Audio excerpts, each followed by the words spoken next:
Today I'm going to be going over the rhetorical triangle. Now first, we probably want to ask the question, what is rhetoric?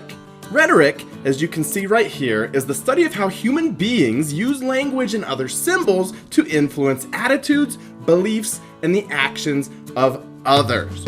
You may also see the rhetorical triangle referred to as the rhetorical situation or the rhetorical context. Now, the three sides to the rhetorical triangle are purpose, audience, and author. Now sometimes, in some other text, you're going to see author replaced by genre. Purpose refers to the many different reasons why an author creates a text. If you go to lumenlearning.com, they're going to give you a few of the different reasons: to inform, to entertain, to persuade.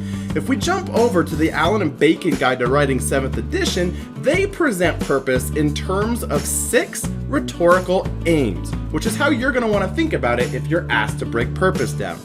These rhetorical aims are to express, to explore, to inform, to analyze, to persuade, and to reflect. In terms of analyzing purpose, you'll want to try to find as many of these different rhetorical aims at work in a text and whether they are effective or not effective and why. Probably the most important side to the rhetorical triangle is the audience piece. Now, most writers don't really sit down to think about who they're writing for when they're writing an essay, generally taking the perspective that they're either writing for themselves for a good grade or they're writing for their professor, which isn't always the case.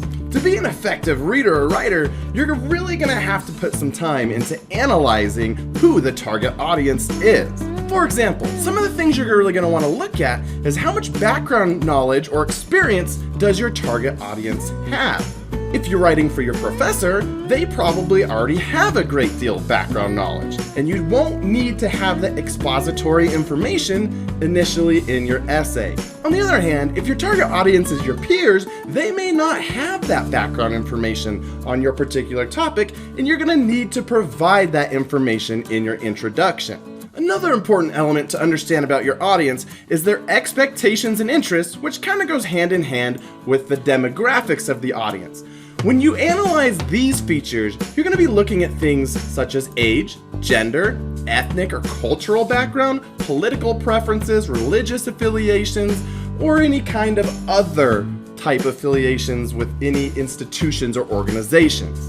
And when you identify these characteristics, you're going to want to think, how does that shape how they read things or see things? All of these elements should shape the way in which you write your paper. You'll also want to examine if your audience has any clear-cut biases. Now, one of the tips that I always tell beginning writers and readers: pay attention to verb usage. If you're reading a piece critically and you're not sure what their bias is, simply look at the verbs. That usually gives away whatever bias they have. On the other side of the coin, if you're writing a piece, pay attention to the way in which you're using verbs to create subtle bias or not so subtle bias. Now, the last side to the rhetorical triangle can be interchanged depending on the context. On one hand, you may examine author. If you're critically reading a text, you're going to want to figure out what are the author's credentials and background information that influences the way they're putting together a piece. Also, do they work for an organization or institution? How might that be shaping their piece? If you are the author of a piece, you're going to really want to reflect on what your personal motivation is or personal tie to that topic. Oftentimes when looking at the rhetorical triangle, the author side of the triangle will be replaced with genre. And no, this doesn't mean action, adventure, mystery, romance. Not that kind of genre.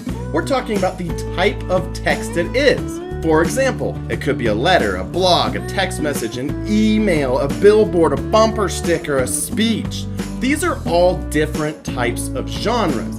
And when analyzing genre, you're really going to ask, should this writer have used that genre, or would it have been more effective as a different genre? And if you're the writer, you want to choose the genre that's going to be most effective for your target audience. If you get an assignment from a professor and the audience is not specifically stated, most beginning writers would assume that the professor is the target audience, when in fact, rule of thumb states that it would be your peers as the target audience. Personally, if it's not stated, I would go ask your professor. To remember all the different sides of the rhetorical triangle, I like to use the acronym GAP with 2 A's. However, lots of students prefer the GPAA because it's easier for them to remember GPA. Well, that does it for a quick rundown on the rhetorical triangle. We'll catch you next time.